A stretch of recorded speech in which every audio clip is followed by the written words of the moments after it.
Mikra. Yes, please. Thank you for allowing me to honor my father today. His yahrzeit is soon. By studying together. He taught me to support Jewish institutions. I'm ready to learn with you. Beautiful. Yesher koach. May the Hashem have an aliyah. Actually, I don't think we've ever talked about that, but we believe that in the next world we can't do any mitzvot, we can't go up or down, but the Torah and the mitzvot that we do in loving memory of our relatives and friends is what brings them to a higher level. So, like, just for example, if uh, if my father, Alav Hashem, was in the class with Rav Moshe Feinstein, he'll go to a higher place. Um, i- if there is such a thing, I'm just giving that as an example, silly example. Sorry. Anyway, so on Shabbat, we do extra learning Torah, and like we've been discussing. And so to conclude the idea of the reading of the Torah, then tomorrow we'll start already the specific prayers that are added for Shabbat. And so in addition to the communal Torah reading in Shul, which we said also on Mincha of Shabbat for the people who weren't able to come on Monday and Thursday, the sages also mandated that each week every man should read Shna'im Mikra Targum, which means twice the scripture and once the translation. That is the Parasha twice and the Aramaic translation once. He who does so is granted a longer life because Torah adds life, and learning Torah is the tree of life. When this reading was instituted, most Jews spoke Aramaic. If they read the Aramaic translation of Onkelos, the proselyte, they understood the Parasha. Usually, we don't mention that somebody is a proselyte, but because he went through serious dangers in order to convert, the rabbis have a whole description actually about certain people that he called up in Sayans before he converted to ask them if it was a good idea, and they all confirmed that it was, and even his uncle or some other kind of relative, Adrian, finally agreed that this is it and we can't change it back. So, in the course of time, the Jews were exiled to various places where other languages were spoken, and the Jewish masses no longer knew Aramaic. Today, Aramaic is spoken only in certain areas in Syria, and of course in all yeshivas when we learn the Talmud, but we lost a lot of the spoken. I don't think that I can compose a proper sentence in Aramaic based on the Aramaic of the Talmud. The question arose, may one read the Parsha with a translation into one's native language or with Rashi's commentary instead of the Aramaic translation? Most poskim maintain that other translations are not as good as Onkelos, which was composed in the Tanaic period and has its root at Sinai.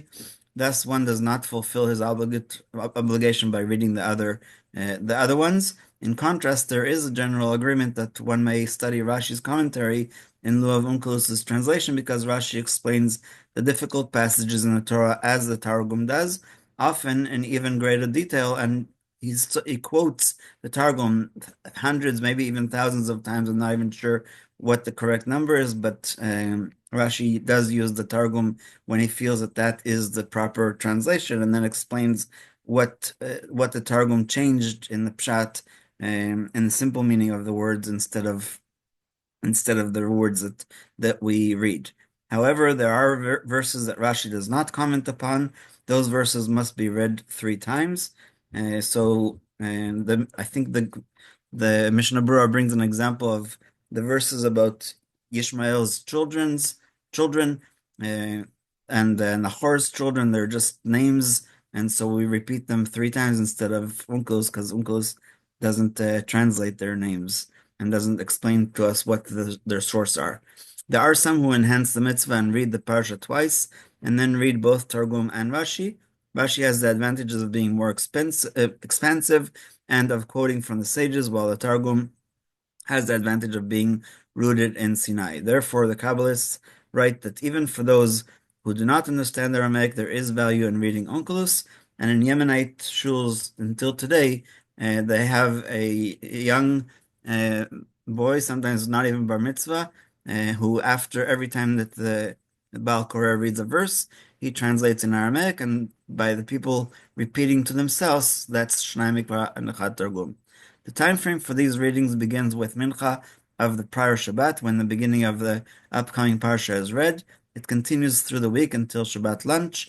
We are told that Rabbi Yehuda Anasi instructed his children not to eat lunch on Shabbat before they had completed Shnai Mikra Echad Targum. One who already ate lunch should complete his reading by Mincha when the beginning of the next parsha is read. If one was unable to finish even by then, he should finish by the end of Tuesday, since the first 3 days of the week are connected to the previous Shabbat, as we've talked about before in the example of Havdalah. And last but not least, if one did not finish by then, he must make sure to finish before Simchat Torah, when we celebrate finishing the Torah reading for the year. And a lot of shuls for Hoshana Rabbah study, instead of being classes like on Shavuot night, a lot of communities just read the whole book of Devarim, because during the summer, a lot of people are on vacation and they don't always have a proper place to sit and learn, or to even hear the Torah reading, because some vacation spots don't have a minyan. So I've seen that in many different shuls in Israel. So instead of the next paragraph, which talks about different customs, I just wanted to give one example that I learned in Yeshiva High School about what the difference, or what the special teaching of Onkelos are for the Targum. And so Onkelos, every time that it says that the Bnei Israel killed somebody, he notices that it always says lefi charev, literally the mouth of the sword. So the simple meaning is that it looks like the Arab sword from the medieval ages, where it looks like a scythe, and so it's basically only sharp on one side, as opposed to a double-edged sword. That's the simple meaning of it. It looks like a mouth, if you turn it upside right, I guess. And so that is the simple meaning. But Onkelos translates, instead of mouth, I don't remember what the word is for mouth in Aramaic, but he says lefitgam harva. Pitgam is the modern Hebrew word now for phrase. So he takes it out of the pshat, out of the simple meaning, and says that basically we are using our mouth in prayer, just like Yaakov teaches us in this week's parsha, v'charbi v'kashti, that he took it with his sword and bow. But again, Onkelos translates b'ba'uti u'v'tzaluti, with my prayer and with my begging to Hashem to have mercy on me.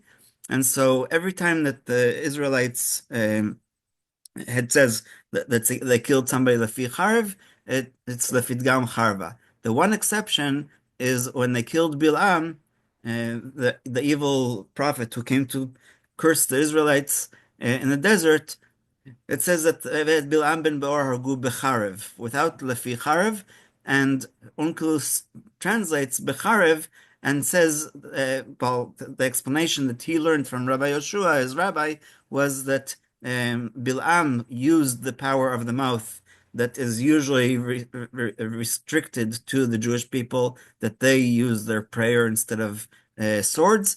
And so because he took our usual method of using the warfare, we took his original one and killed him with a sword, and he does not translate lepidgam charva. It's the only time in the whole Torah that he doesn't add the word lepidgam, and it's because of this idea that Bilam stole, with quotation marks, our omanut, our way of battle, and so we took back his in order to kill him. So I think that that's a very beautiful way to understand why the Aramaic is important. Of course, like Rabbi Melamed said, most people today don't understand Aramaic, but so Rashi is a great replacement. And if I remember correctly, in the Ashkenazi diaspora, they had something called Ivritite,